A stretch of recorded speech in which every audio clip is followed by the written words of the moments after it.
pekerjaan utama saya sebenarnya sebagai inspektor atau QC di satu perusahaan di Abu Dhabi. Dari SD kelas 6 pun udah, ya betul, di Arsonica.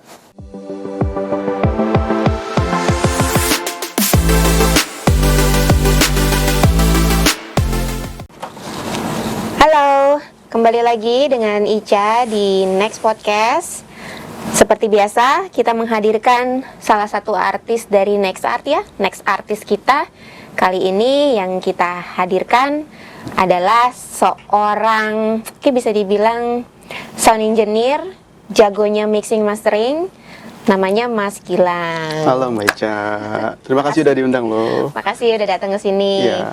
Mas Gilang, ini dong cerita dulu sedikit tentang Mas Gilang, backgroundnya, sudah gitu aktivitinya gitu. Ya, sebenarnya saya ini kebanyakan di mixing mastering ya, untuk proyek sebuah lagu gitu. Tapi itu bukan pekerjaan utama sebenarnya gitu. Pekerjaan utama saya sebenarnya sebagai inspektor atau QC di satu perusahaan di Abu Dhabi. Ya, jadi mixing mastering pun saya baru memperdalami sekitar 2 tahunan lebih.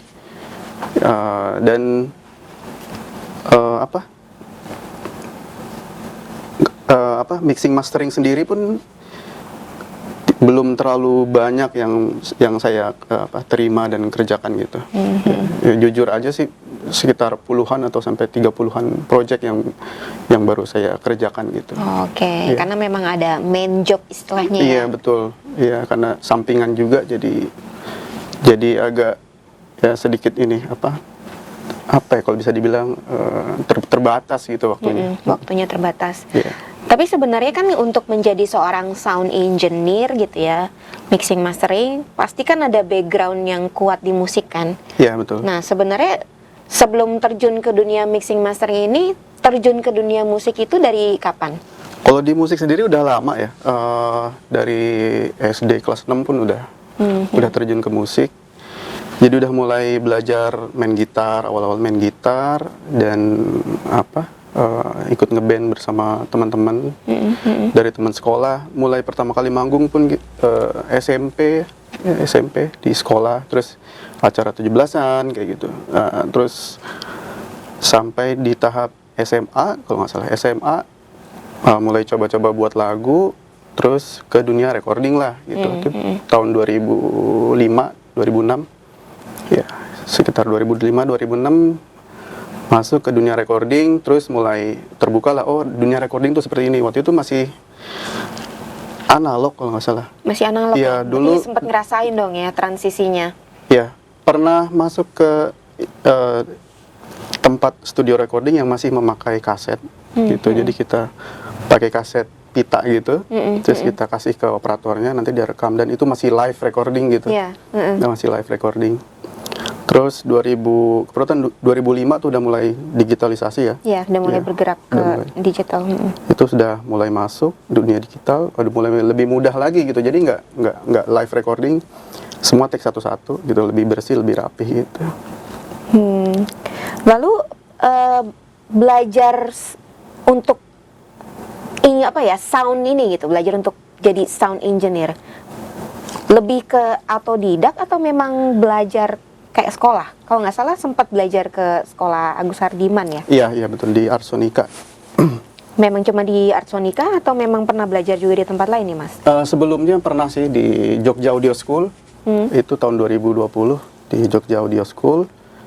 Terus sempat ke Ruang Audio, ada punya teman juga Ruang Audio. Terus tahun ini 2022 di Arsonica, punya Om Agus Hardiman ya. Cuman tahu Om Agus Hardiman udah lama banget gitu, karena memang senior kan gitu, kita banyak belajar juga dari Om Agus gitu ya.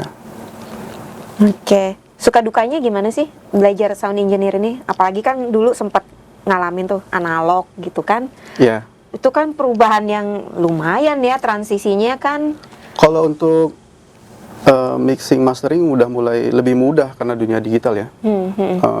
Sekarang teknologi itu udah maju banget, sudah maju banget. Suara mau dimodifikasi sedemikian rupa, bahkan sampai noise aja bisa kita hilangkan ya, kayak gitu. banyak artificial intelligence juga sekarang, kayak mastering gitu. Ya itu sangat membantu sih sekarang. Justru sekarang lebih mudah gitu. Tapi justru kalau apa? Tadi pertanyaannya Suka dukanya tantangannya itu biasanya. justru lebih banyak di ini revisian ya. Kalau sebagai mixing itu dia revisian. tuh. Iya. Di balik kemudahan sebenarnya ya itu orang tuh banyak ekspektasi tinggi gitu kan, bahwa mixing engineer tuh sebagai apa? Sebagai tukang sulap ya. Gitu. Ya, jadi di mana kualitas recording mereka yang seadanya ingin kualitas yang wah hasilnya. wah gitu. Ya. Nah, itu yang agak kadang tantangan buat kita kan. Gitu, revisi mereka mau vokalnya kayak unmatched gitu. Tapi recording mereka tuh nggak proper gitu. Ya agak kurang kita mencapai ke sana gitu. Ya justru untuk teman-teman musisi ini untuk perlu diketahui ya, kualitas sebuah musik itu 80% itu dari recording. Source-nya berarti Source-nya ya jadi bisa diibaratkan saat kita masak nasi goreng itu bumbunya tuh dipilih yang kualitasnya terbaik gitu. Iya. Ya betul. Kualitas terbaik. Tuh kalau di recording mungkin alatnya gitu. Alatnya dia pakai mic apa, pakai preamp apa gitu. Di luar suaranya juga harus bagus ya. Iya. Ya itu sih. Tapi pernah nggak sih ngalamin yang revisinya ini yang benar-benar bukan cuma sekali dua kali, tapi yang sampai berkali-kali? Iya, pernah berkali-kali dan itu sangat mendetail banget. Pernah gitu, misalnya di detik sekian mas, tolong dirubah ya gitu. Misalnya suara drum. Ini saya kan kerjain band ya. Jadi kalau band itu saya lempar ke grup, nanti mereka tuh tiap personil punya apa ya? Punya revisian masing-masing gitu. Betul. Nanti dari drummernya mereka, mas detik sekian hi-hatnya tolong ditutup ya gitu. Terus dari vokalis, mas tolong di vokalnya di detik sekian harus dirubah ya gitu. Jadi tantangan sih di situ gitu. Itu ininya gimana tuh mas mengatasinya? Terutama kayak band itu kan kepalanya ada banyak kan. Betul. Setiap orang ekspektasinya tuh kan ada banyak gitu. Maksudnya untuk menjadikan satu itu semua gitu loh. Menjadi oke, yang bisa diberikan hasilnya seperti ini nih gitu. Iya.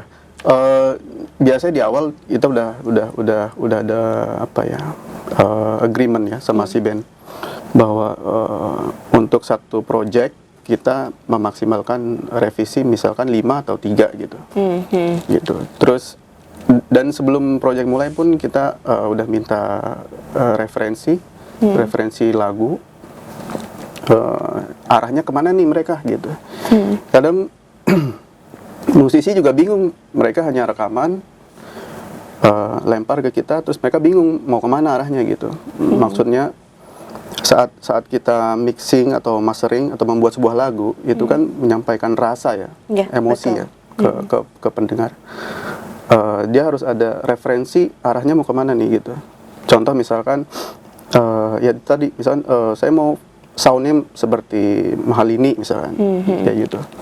Ya nanti kita pakai referensi itu, terus dengan bahan yang mereka terima kita mencoba apa sedemikian rupa sedekat mungkin gitu, menyamakan dengan yang apa yang mereka harapkan, gitu. Biasanya seperti itu. Lalu Mas Gilang ini kan tinggal di Abu Dhabi ya? Betul. Dari kapan sih sebenarnya Mas? Saya di Abu Dhabi itu udah dari 2011 ya. 2011. Dan memang apa ya, maksudnya memang rencana ingin tinggal di sana atau gimana nih? Enggak, saat itu memang sebelum ke sana saya memang sudah kerja di Soekarno-Hatta ya, di bandara itu sebagai ya, mekanik gitu, pesawat terbang. Terus orang Abu Dhabi datang ke sini minta apa manpower gitu, terus kita kebetulan dapat invitation karena kita udah tahu mereka akan datang. Terus kita melakukan apa namanya tes gitu, beberapa kali tes, terus akhirnya masuk 2011 bulan Maret akhirnya saya berangkat gitu ke sana. Sejauh ini tinggal di sana gimana tuh Mas? Adaptasinya terutama waktu awal-awal pindah. Wah sulit, sangat-sangat sulit ya di sana. Karena saat itu komunikasi dan internet itu sangat terbatas ya. Alat komunikasi saat itu untuk antar negara itu cuman Skype. Iya, betul. Saat itu cuman Skype. Dan handphone itu sangat-sangat terbatas dan nggak sekuat sekarang gitu, sepowerful sekarang gitu. Ya, sekarang bisa apa aja bisa iya, digunakan untuk iya. komunikasi. Dulu tuh kita harus lewat laptop. Ya, lewat laptop, dan untuk nelpon pun mahal sekali. Iya, betul. Ya, per menit bisa 10.000 Iya. saat itu. Sangat-sangat tersiksa sih pada awalnya gitu kan, apakah ingin bertahan atau pulang gitu. Tapi seiring berjalan waktu beradaptasi, terus teknologi makin berubah, cepat sekali waktu itu. Muncul iPhone, terus berbagai aplikasi untuk video call akhirnya lebih mudah gitu. Terus untuk transaksi keuangan juga lebih mudah gitu. Ya, jadi ya nggak ada yang itu sih, nggak ada yang buat sulit gitu. Akhirnya betah jadinya. Iya, betah gitu, dibetah-betahin sih. Dibetah-betahin. Karena makanan pun jujur aja banyak teman yang pulang gara-gara makanan pun ada gitu. Oh ya. Iya, karena di sana mayoritas makanan India kan. Iya, makanan iya, India, betul. makanan Arab gitu. Iya, nggak semua orang cocok sih Iya. memang. Ada teman yang nggak bisa makan makanan itu dan tiap hari cuma makan Indomie telur. Akhirnya pulang gitu selama 6 bulan. Ya gitu deh. Lalu emang setiap tahun bisa pulang ke Indonesia? Bisa. Tiap tahun bisa. Karena memang kita tuh ada tiket ya, jatah tiket dari perusahaan gitu. Ada sama kayak misalkan kayak di airline Indonesia pun biasanya ke staffnya mereka ngasih. Gitu. Oke, jadi memang setiap tahun bisa pulang. Iya, bisa ya? pulang, ada jatah tiketnya. Wah, enak tuh. Ada yang mau ke sana? Mau ke sana? Mau ke sana? Kalau ada lowongan boleh. Dan tiketnya pun kita karena staff ya, jadi lebih murah gitu, 50% biasanya. Oh iya, 50%. dapat diskon khusus. Iya. Lalu mengenai lagu nih, Mas. Iya, iya. Ini kenapa judulnya titik 2 kurung tutup? Kenapa judulnya seperti Iya. itu? Iya, jadi aneh gak sih? Aneh ya? Saya waktu pertama kali lihat apa? Sempat mikir dulu. Iya. Titik 2, oke, titik 2 kurung tutup. Oh, berarti maksudnya smile Iya, kan? betul. Nah, iya cuman waktu awalnya itu titik 2 kurung tutup, awalnya belum ngeh tuh. Iya. Baru pas saya coba ngebayangin, oke, titik 2, oke. Baru ngeh, oh maksudnya smile. Awalnya tuh bingung, ini Iya. apa sih ini lagu? Ya, lagu ini sebenarnya bisa dibilang unik. Ini lagu pertama saya yang saya tulis yang bertema tentang cinta-cintaan gitu. Itu yang karena sebelumnya saya nulis udah 13 sampai 15 lagu tuh tentang politik semua gitu. Oh. Gitu. Karena lagu-lagu dari musik-musik yang terbilang rock ya. Itu muatan politiknya, sosialnya lebih apa ya, lebih kental gitu. Dan akhirnya suatu waktu temen tuh ngasih tahu, Lang, bisa nggak buat satu lagu gitu, tapi tentang cinta gitu. Iya, karena memang cinta lebih banyak didengar orang sih. Betul. Dan akhirnya ya tantangan tersendiri kan. Iya, Akhirnya betul. coba deh nulis gitu. Tapi jujur aja kan itu harus apa ya? Harus dengan emosi nulisnya gitu, harus dengan perasaan gitu. Iya, betul. Saat itu pas nulis tuh belum ada pengalaman apa ya? Iya, mengenai cinta-cintaan Iya, seperti itu belum. ya. Iya, kayak masih flat aja gitu, datar aja. Akhirnya mencoba gimana berimajinasi gitu. Menempatkan dua pasangan yang saat itu kan apa ya, komunikasi jejaring sosial tuh saat itu lagi intensnya. Facebook mulai ada, Iya, terus Facebook. ada Bitalk apa segala macam gitu. Nah, gimana dua pasangan ini berkomunikasi melalui sosial media tapi nggak pernah ketemu gitu. Oh, oke ya. Gitu. Nggak pernah ketemu, mereka cuma bertemu di sosial media aja. Tapi mereka sudah terlalu dalam, mereka dipisahkan oleh jarak dan waktu, nggak akan bisa ketemu lagi, akhirnya mereka merelakan lah gitu. Jadi sebenarnya lagunya bukan lagu bukan Smile dong. Iya, sebenarnya Endingnya sedih, ya. Sebenarnya dari nadanya pun harusnya sedih. Iya, makanya ini menarik sih, kenapa titik 2 kurung tutup, harusnya Ya, titik 2 ya karena merelakan kurung itu. buka. Ya nggak? Karena merelakan itu sebenarnya. Jadi ya merelakan dengan ya kan ya nggak harus selalu sedih ya maksudnya. Iya, memang. Tapi ini oke. Sebenarnya tahun berapa lagu ini ditulis, Mas? 2016. 2016. Oke, berarti udah berapa tahun yang lalu ya? 6 tahun ya? Ditulis ya? 6 tahunan. Ditulis ya kan? Ya, ditulis. Untuk proses rekamannya sendiri 2021. Oh, 2021. Yes. Ada cerita menarik nggak sih saat pembuatan single ini? Cerita menarik, jujur pas awal nulis itu kan saya rekam dulu ya biar nggak lupa ya, biasa tuh suka lupa tuh kalau buat lagu ya, nadanya liriknya kita udah tulis terus kita rekam. Pas rekaman awal tuh saya coba lempar ke semua temen gitu, gimana responnya nih pertama kali buat lagu tentang cinta-cintaan nih, gimana nih responnya gitu, pengen tahu. Terus alhamdulillah banyak yang suka gitu ya lagunya dari nadanya, karena waktu itu kan akustik terus lebih slow gitu, Iya. lebih pelan, lebih mungkin emosinya dan perasaannya lebih nyampe gitu. Terus akhirnya kenapa nggak direkam serius sekalian gitu kan. Ya sampai situ sih. Terus banyak juga liriknya kan mereka pada minta lirik, dan akhirnya ada beberapa yang post di sosial media mereka gitu di lirik itu. Gitu.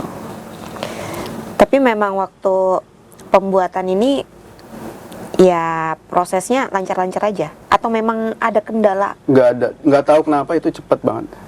Oh, jadi smooth ya? Iya, cepet banget gitu, nggak ada kendala sama sekali. Sehari jadi gitu. Wah, cepet juga sehari jadi. Iya, jadi udah nemu nada, terus mulai berpikir ceritanya harus kayak gimana gitu, langsung tulis. Karena nadanya udah jadi pola, langsung tulis lirik gitu. Cuma dari dulu selalu nada dulu sih.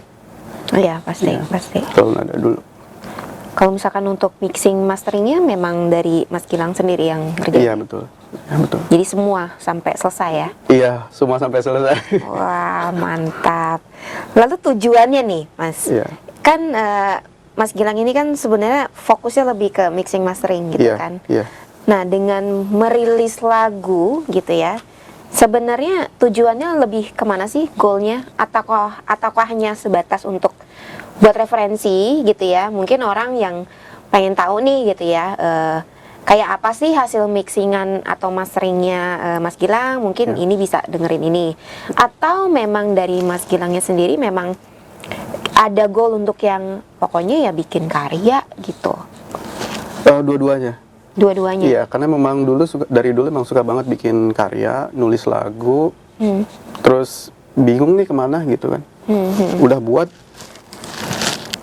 mau dilempar kemana, terus kalau dulu kan masih zaman CD, kayaknya nggak mungkin deh ke CD gitu. Terus sekarang ada platform digital, udah lempar aja ke sana, terus buat karya ke sana gitu. Terus bisa juga untuk ini juga apa? Buat referensi, Portofolio. portfolio. Untuk mixing mastering bisa, kalau teman-teman mau lihat bisa ke sana gitu. Jadi memang mixing masteringnya memang fokusnya lebih ke nuansa ngerok ya. Betul. Iya. Untuk Tapi musik. kalau misalkan dari di luar dari rock nih, ada nggak sih misalkan kayak oke, masih bisa nih ngerjain misalkan pop gitu ya, Iya. tapi pop yang seperti apa gitu? Iya, pop pada umumnya bisa, karena pernah ngerjain sih. Semua pop pernah ngerjain, terus jazz pun pernah. Ya, Oke. ya live. Karena saat misalkan mixing mastering project itu nggak ada dan kosong, biasanya saya tuh ngambil dari ada website luar gitu yang memberikan data-data musik untuk di mixing mastering gitu. Oh iya. Iya, jadi sebagai challenge gitu kan, ngambil data-data jazz atau musik-musik pop gitu. Nah ini lumayan beda nih dari jazz terus rock. Iya. Ya karena sebenarnya Standarisasinya ya. kayak saya juga dengerin jazz juga gitu, blues kayak Blues Brothers kayak dengerin juga gitu. Oh jadi memang ya bisa ketangkap lah ya. Maksudnya saya soalnya nangkepnya gini, kalau mixing mastering itu kan lebih seperti kayak imajinasi kita ya. Betul. Untuk sound nih enaknya nih seperti ini gitu, kayak bermainan imajinasi gitu kan. Tapi memang dari Mas Gilang memang dengerin ya genre musik itu semua ya. Jadi Iya dengerin. Jadi memang ya udah kupingnya juga terbiasa gitu ya. Betul. Untuk jazz dan metal pun dengerin gitu. Punk rock juga dengerin gitu. Iyalah itu di luar ada bandnya tuh. Oke, project yang sekarang lagi dikerjain nih, Mas. Ya. Kan ini sebulan nih di Jakarta kan? Betul. Nah, saat ini selama di Jakarta ada project yang dikerjakan nggak sih, Mas? Ada total ada 4 project yang Ada 4 project. sedang dikerjakan. Besok Sabtu Minggu tuh ada 2 band. Iya. Dua-duanya musiknya agak kenceng juga. Yang satu punk, yang satu metal gitu. Oke, tuh jadi Sobat Art kalau nyari sound engineer yang terima untuk mixing mastering yang musik-musiknya lebih keras, nah bisa sama Mas Gilang ini nih. Iya. Bisa kontak ke kita dulu, mungkin ke Next Art, atau kalau dari Mas Gilang mungkin mau kontak langsung ada sosial media yang Iya, bisa langsung ke Instagram aja, Inertia Audio. Tulisannya Inertia ya. Inertia_audio. Oke, tuh Sobat Art kalau lagi nyari ya, karena biasanya user kita nih suka pada nanya Oh gitu. mixing mastering tuh kemana ya gitu. Oh Nah, gitu. makanya kita biasanya kalau memang ada, kita pasti akan rekomendasiin Iya, siap. siapa gitu loh. Jadi mereka juga bisa menemukan solusi gitu kan. Iya. Karena memang kan jenis-jenis musik ya Next Art kan terima berbagai macam jenis musik. Iya. Kita tidak membatasi jenis musiknya harus seperti apa, Iya. bebas. Nah itulah, jadi mereka biasanya suka nanya, untuk jenis musik seperti ini kemana mixing masteringnya, gitu. Ya mungkin dari Mas Gilang bisa nih, ya. Oke, Iya. Sobat Art, nanti kontak langsung ke sini ya. Iya. Oke, dari kegiatan yang di Jakarta tadi 4 project ya. Iya. Nanti saat balik lagi ke Abu Dhabi, apakah kira-kira ada project yang bisa dibilang mungkin akan gitu ya? Iya. Ada lagi, Mas? Iya, untuk project album ya. Project album ada. Itu khusus untuk mixing mastering. Tapi kalau untuk recording ya selama saya di Jakarta aja gitu. Gitu. Dan uniknya proses recording sendiri selama di Jakarta tuh kita mobile. Iya, cuma modal laptop. Dan saya tuh bawa audio interface sama speaker yang 3,5 inch itu. Iya. Ya itu sih. Sekarang kan teknologi udah makin berkembang. Rekaman tuh udah nggak terbatas ya. Iya. Maksudnya Bisa dari mana aja bisa di memang. mana aja. Ya. Bahkan beberapa kayak Iwan Fals tuh terakhir saya lihat rekaman di gunung. Oh iya. Iya, pertama ya. Iwan Fals, tuh, ada sound engineer-nya tuh Mas Grace Soba, ya. Oke, dari Mas Gilang ada nggak sih yang mau disampaikan ke penonton kita nih? Kita sebutnya kan Sobat Art. Ya. Ada yang mau disampaikan nggak? Misalkan kayak pesan-pesan atau mungkin di luar sana juga ada yang baru mau start karirnya di dunia sound engineer. Mungkin mereka menemukan kendala. Iya. Kita juga pernah terima pertanyaan seputar kalau mau buka kayak home recording sendiri, apa sih yang perlu disiapin? Kayak contoh komputernya harus seperti apa, spesifikasinya. Iya. Itu suka ada tuh pertanyaan-pertanyaan seperti itu. Mas. Iya. Mungkin dari Mas Gilang ada yang Ya, bisa sampaikan. untuk pertama-tama yang jelas itu alat ya. Alat alat itu banyak sih spesifikasinya. Kalau untuk laptop sendiri atau PC itu standar khusus prosesor i5 tuh udah mumpuni. Terus interface tuh untuk tergantung lagi dari budget ya. Karena dari budget 1 jutaan pun ada, yang produk lokal pun ada gitu. Audio interface bisa dicari. Audio interface, laptop, terus untuk monitoring, kalau ruangannya belum di well treated kayak gini, mungkin bisa gunakan headphone. Ya, headphone memang standar audio itu banyak kok di luar ya, yang dari harga 1 jutaan pun sudah ada gitu. Itu, dan banyak referensi sih, referensi musik. Nanti arahnya mau kemana, misalkan entah itu dari segi genre, itu banyak dengerin untuk referensi gitu, referensi dia saat nanti mengerjakan mixing atau masteringnya gitu. Oh ya, referensi itu penting banget sih. Betul. Buat jadi panduan ya, panduan kita mau seperti apa arahnya. Iya betul. Oke, ada pertanyaan nggak dari mas-mas? Kok ngangguk-ngangguk aja nih? Benar nih, nggak ada pertanyaan nih. Wah, gak seru. Oke, Sobat Art, kita masih akan ada sesi berikutnya dengan Mas Gilang ini. Tapi untuk sesi yang berikutnya nanti akan cerita berbeda ya, mengenai dunia ya yang Mas Gilang geluti lah. Yeah. Oke, jadi jangan kemana-mana ya Sobat Art, kita akan kembali lagi. Kita pamit undur dulu. Nanti ketemu lagi di video berikutnya. Dah.